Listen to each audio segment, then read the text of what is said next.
Hello, lovely folks of YouTube. Ren here to talk about this huge plant behind me. This is my black elder. Now, when I talk about elder, there's two specific species that are usually referred to. The most common one is the Sambucus nigra, which is the European elder or black elder. But there's also the Sambucus canadensis, which is the American elder. Those two species are pretty interchangeable and very hard to tell apart, to be quite honest, but they are two distinct species. So when I'm talking about elder, basically I'm talking about both of those species together because, like I said, I can't really tell the difference and they're functionally identical. So the elder is a deciduous shrub to small tree, grows in zones 5 to 8. It can reach up to 20 feet in height if the conditions are just right. It does prefer usually sun to part shade, but some varieties are more shade tolerant, like this one that I have right here. Usually, however, this plant prefers a wet site. In their native habitat, you're going to find them growing like along creeks or streams, lake shores, things of that nature. So someplace where they get a lot of water. If you want to have them in your garden, you either need to plant them somewhere that naturally gets wet or be ready to water them all the time. My particular plant is, I'm not sure if you can see it, it's literally right at the base of the downspout for the back roof of my house. So basically all the rain that falls on the back half of my house gets funneled right to the roots of this elder, and it loves it. So, now I mentioned this tree can get up to 20 feet tall if the conditions are right. However, their wood tends to be a little bit weaker. One of the characteristics of elder is they have hollow stems on some of the younger to middle-aged branches.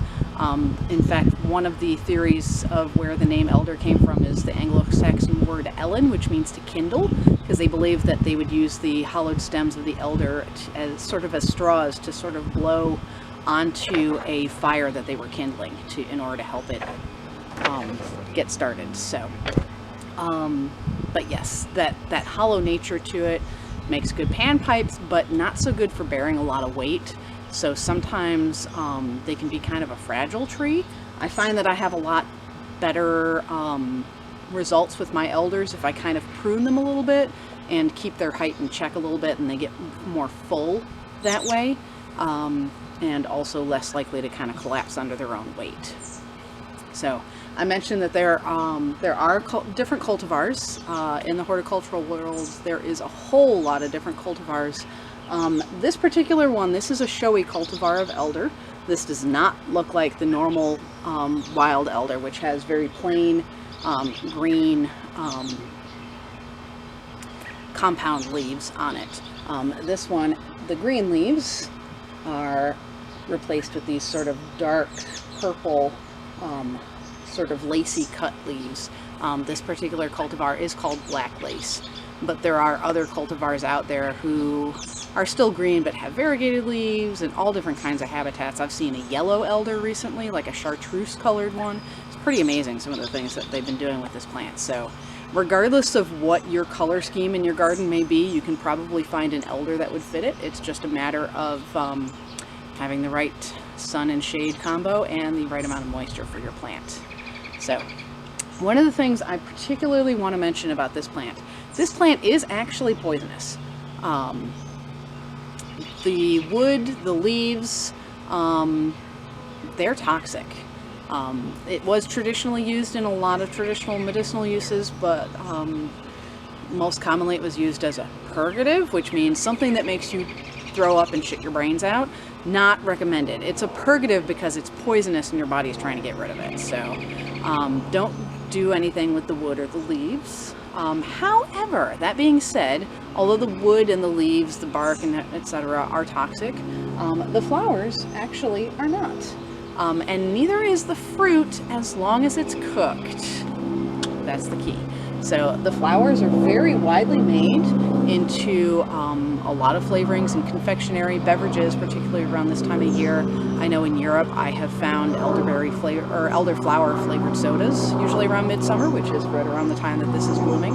which is delicious.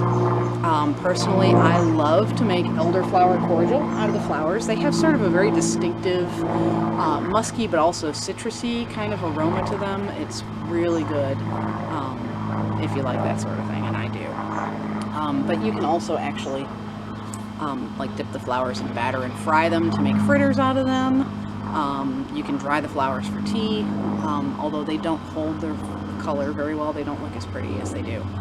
That's one of the reasons the cordial is so popular, is because it doesn't matter what the flowers look like at that point. The fruit is, of course, edible. A lot of people know about elderberries. It's said to be like a cold remedy.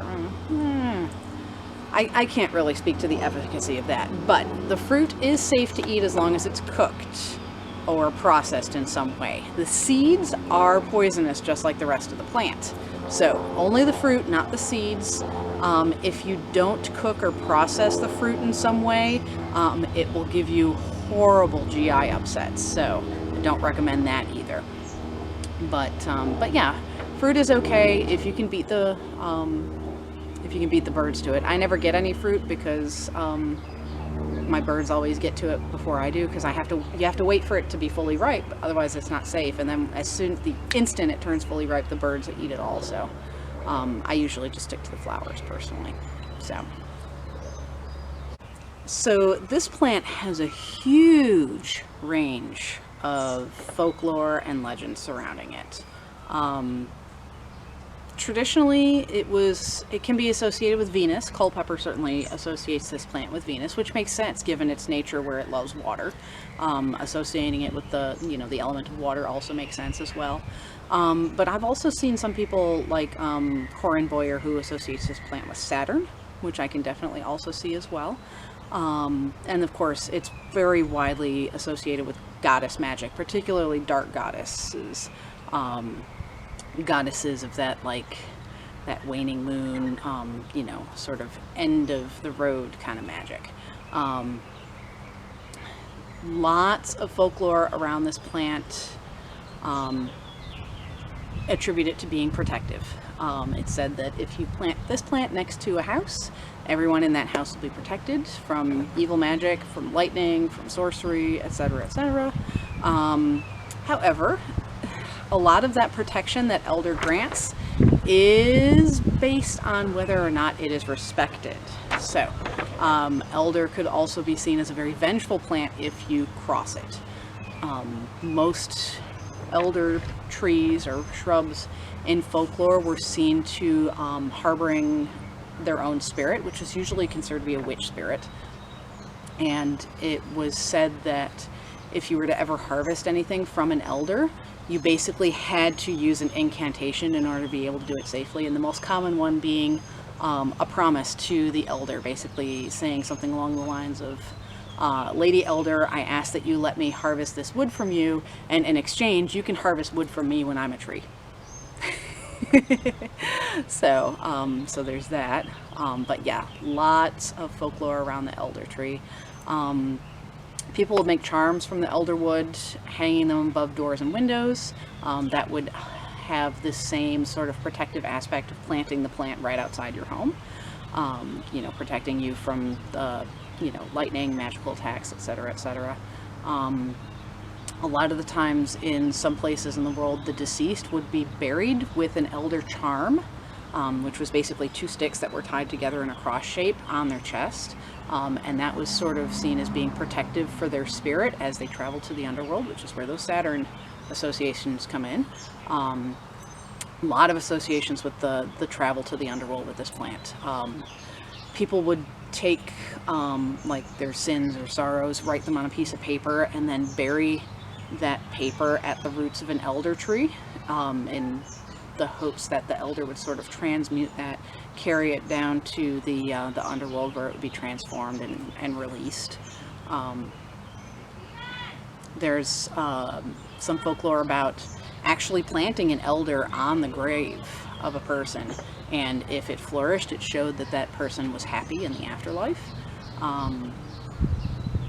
So yeah, a lot of associations with sort of death and underworld, and sort of like the transmutation of dark energies into something that was beneficial and just that sort of protective aspect. So obviously this tree can be used for a lot of things in that sort of vein. There is one other association with this tree that's really interesting, and that's probably one of the most well-known ones. This plant is very heavily associated with the Fae. This is the plant that it's said if you sleep or sit under an elder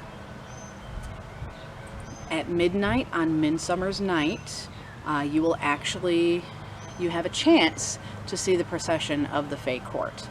However, there's also a chance that you will go mad in the process, so it's there's always a risk with those things, you know. And so yeah, a lot of things, you know. Planting elder is said to sort of attract the Fae to your garden. So if you're someone who has an interest in working with those good folk, then maybe you might want to consider it. So, but anyway, there's a lot more I could talk about this plant. There's so much folklore out there, but I'm running out of steam and I don't want to make a 50-minute long video, so I'm going to cut it off here. But I would love to hear some of you sharing some of the stuff that you know about the elder as well, because I'm all about sharing. I want to get that info. So let me know in comments below if you have more folklore or interesting factoids about the elder that I haven't covered. And otherwise, I hope this video finds you well, and I will see you again soon.